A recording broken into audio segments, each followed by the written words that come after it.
Sabrina? Eu ouvi um barulhinho vindo da cozinha. Pera, você vem me acordar 3 horas da manhã pra poder falar que tem um barulho na cozinha? Mas mãe, foi muito alto, eu acho que é um monstro.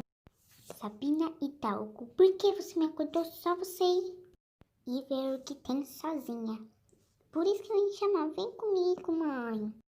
Maria, Sabina e Dalgo Pano. Se eu for e não tiver nada lá, você vai apanhar. Tá bom, mas agora vem.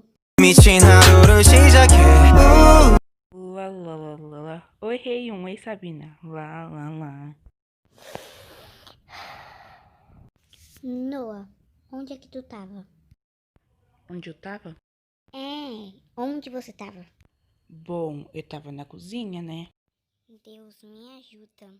Então, o que você tava fazendo na cozinha mesmo? Então, eu tava mexendo nas panelas, né?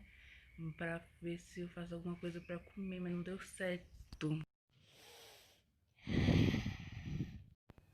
Ferrou. Ferrou. Sabina Hidalgo, eu vou dar 5 minutos para você correr.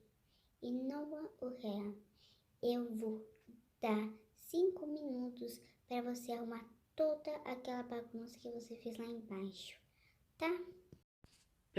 Peraí, como você sabe que eu fiz bagunça lá embaixo? Isso não importa, agora vai. Acho melhor você vir rápido, Noah, porque senão o bagulho vai ficar louco. Já tô indo, tchau, Rei